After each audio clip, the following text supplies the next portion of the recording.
Wow, no voice at the beginning of this, huh? Good morning, family members and believers, and thanks to all you guys who hit subscribed and brought us to over 320 subscribers. That means that over 320 people get notifications whenever I make a video. My name is Chuck. I walk by faith and not by sight. This is uh this is going to be a pretty good message I have coming in this morning for anybody who has their ears open. Uh, First off, I want to just start with telling you all that I love you and appreciate you, and that we've reached over 100,000 views. That's something I didn't think was ever going to happen. Neither did I think that we would have so many subscribers. And I know I've done another video where Dr. Egypt thanked you, but I wanted to thank you from my heart. And I'll also let you know that my mission is that once I get 1,000 subscribers or more than 1,000 subscribers, that all the profits from this channel will be going to feed the homeless. And that's a great thing. So, my study this morning is actually about doing the impossible. And as believers, it's hard to wrap our minds around doing the impossible sometimes. So, my story, or not story, my message is actually about Peter. And it's funny how believers do funny things at funny times sometimes. And so, I want to talk about when Jesus was walking on the water. Particularly, I'm concentrating on the book of Mark, and it'll be chapter 14 if you want to check it out later. But Peter asked Jesus to call him out of the boat and onto the water. And Peter wanted to be able to do something impossible by men's standards.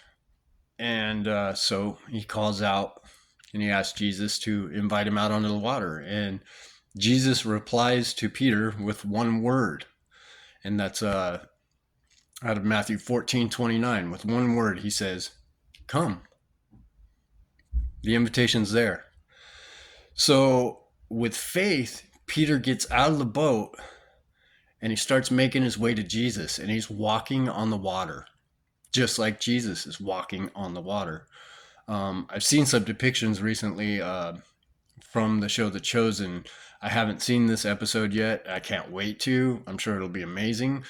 But let's just imagine Peter walking across the water to Jesus. He's doing the impossible by faith.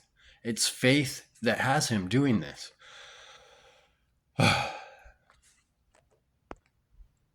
In verse 14:30, it says, "But when Peter saw that the wind was boisterous," notice that when he saw the wind was boisterous. Now, in order for him to even notice that the wind was boisterous, he took his eyes off of Jesus. And when he took his eyes off of Jesus, even though he was already doing the impossible, his heart began to fill with doubt. And from that doubt, Peter started to sink into the water. And doubt suddenly turned to fear. And what do all Christians, believers, even non-believers do when fear starts to become too much and we're sinking? We call out to the Lord. And Peter cried out, "Lord, save me." He yelled, "Lord, save me." There's an exclamation point there. And I've done that so many times in my life. I'm sure a lot of you have too, but we're saying, "Lord, save me."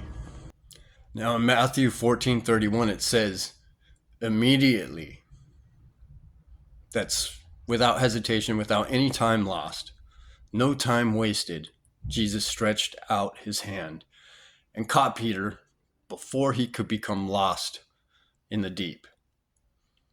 And you know what's even crazier is as he catches his hand, Jesus asks Peter a question. He says, "Why did you doubt? Why did you doubt?" It was his faith that took him off of the boat, had him doing the impossible. But once his eyes were not on Jesus any longer, he began to doubt. The doubt turned to fear.